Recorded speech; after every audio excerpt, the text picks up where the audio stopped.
Bonjour à tous et bienvenue dans cette nouvelle vidéo. Je suis impatient parce que j'ai attendu d'arriver à la maison pour ouvrir le colis. Je sais pas si il va vraiment y avoir ce que j'ai commandé. Bref, ça fait longtemps que j'en rêvais. Après avoir acheté un mardeur, je voulais m'acheter un truc vraiment vintage. Mais toujours dans le même esprit, du gros 1/4 avec du moteur de débroussailleuse. Je me suis trouvé un Predator, un Yankee Predator précisément. Machine qui date plus ou moins de 94. C'est rare, c'est vraiment rare. Je crois que j'ai eu plus de chance dans ma vie de me trouver un Amiga 4000 que de trouver un Predator. Donc on va l'ouvrir ensemble. Alors là ce sera juste le déballage. On verra après pour les caractéristiques et le travail de restauration parce que bien évidemment il n'est pas en bon état. De toute façon en bon état c'est introuvable. Ou alors très cher. Hop. Hop. Hop. Hop.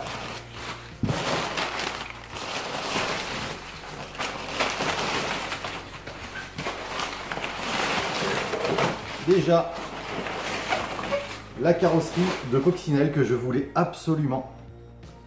Alors bon, elle a été découpée pour faire passer un échappement, on le verra après. C'est un peu dommage. Je vous donne la taille de la bestiole, vous voyez par rapport à ma main. J'ai pas des petites mains en plus. Mais il y aura moyen de faire quelque chose de bien avec ça.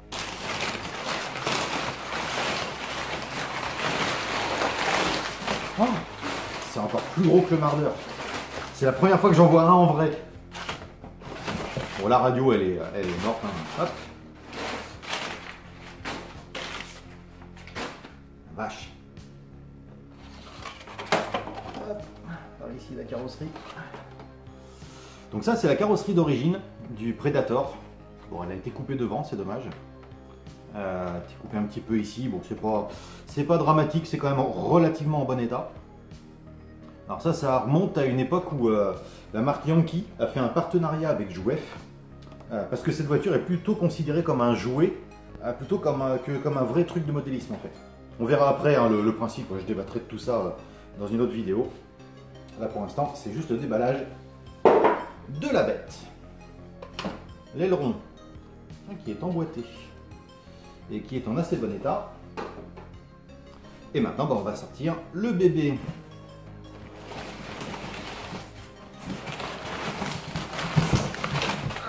Alors déjà, je suis content parce qu'il y a vraiment tout ce qui était prévu sur l'annonce. Pour ceux qui connaissent un peu les Predators, en tout cas tout ce qui vient de chez Yankee, on peut voir qu'il y a eu une grosse transformation au niveau du train avant. Normalement les amortisseurs ne sont pas comme ça, il y a un seul amortisseur central qui fait un effet de pince. Il ne me semble pas qu'il y ait les pièces alu, ça a été taillé à la main. Et il y a ça, alors malheureusement on voit qu'il est cassé et qu'il n'est pas complet. Bon, c'est dommage. Les fils ont été coupés aussi. Ça, c'est ce qu'on appelle le turn force. C'est une invention de Yankee. Alors, c'est français. En fait, c'est une sorte de cerveau de direction qui a une puissance apparemment de 40 kg. Et en fait, dedans, vous avez un moteur électrique. Normalement, ici, vous avez un potentiomètre. Et c'est un système de crémaillère et de pignon qui va faire tourner les roues. Bon, beaucoup de gens les enlèvent parce que apparemment, c'est des bêtes à chagrin. Donc moi, je ne le réutiliserai pas. Je partirai sur un cerveau de direction classique. C'est vraiment énorme comme engin. Pour comparer, ça c'est mon mardeur.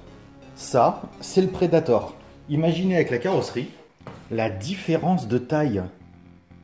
Il a l'air tout petit. Faut vous dire que ça, là, ça fait quasiment 15 kg. C'est déjà énorme, hein, c'est du 1/6, donc c'est gros. Mais là, ouais. Là, ça va donner quelque chose de sympa. Bon, on fait un petit peu le tour. Première chose, donc voilà pourquoi la carrosserie a été coupée, c'est pour faire passer l'échappement. L'échappement n'est pas d'origine, hein. Normalement c'est un petit pot standard type débroussailleuse. Voilà, on a... Bon, ça, je sais pas d'où ça vient. On a le réservoir qui est là. Le moteur n'est pas placé de la même manière qu'un mardeur de chez FG. On conserve les amortisseurs. Les amortisseurs me font vraiment penser... Et d'ailleurs, c'est ça. Ce sont des amortisseurs hydrauliques de Marder. Des vieux amortisseurs d'origine. Qui du coup servent à remplacer les amortisseurs qu'il y avait de base. Qui eux n'étaient pas hydrauliques. On a un système de biellette assez particulier. Ça tourne un peu bizarrement. Bon, bref. Bien évidemment, on a le lanceur, on est sur un moteur solo. Interrupteur de démarrage, le carburateur est complet. Le système de frein qui se trouve ici, donc c'est simplement des plaquettes qui viennent taper sur un disque. Là, on reconnaît vraiment bien les amortisseurs type FG. Et on a toute la boîte de transmission avec les cardans. L'ensemble a l'air d'être en assez bon état. On va relativiser. Ça a l'air plutôt pas mal. Bon, maintenant, je me rends compte que comme il manque pas mal de pièces d'origine sur le train avant, ça va être économiquement impossible de le remettre comme il était à l'époque. Ça va coûter beaucoup trop cher. Faut savoir aussi que normalement, il y a des petits garde-boue bleus sur les roues qui sont absolument introuvables. Donc ça, on va abandonner. Je pense que je vais conserver la partie châssis, toute la partie arrière en fait, parce qu'elle m'a l'air correcte et je pense on peut la remettre en état sans trop de difficultés. Pour ce qui est de la partie avant, soit je refais ça au propre, il n'y a pas grand chose à faire parce que c'est relativement propre, mais on pourrait faire mieux. Ensuite, positionner un autre cerveau pour avoir une direction plutôt standard. J'aimerais conserver les roues parce que je les trouve vraiment sympas. Remettre la carrosserie de Coccinelle.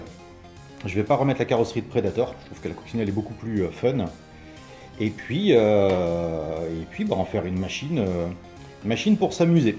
A savoir qu'à la base, c'était prévu pour ça. C'était l'équivalent d'un 6e, un 5e, un quart, mais avec un moteur bridé. Voilà. Normalement, si on accélère à fond, ça patine pas. C'est un peu pâteau, mais coupleux.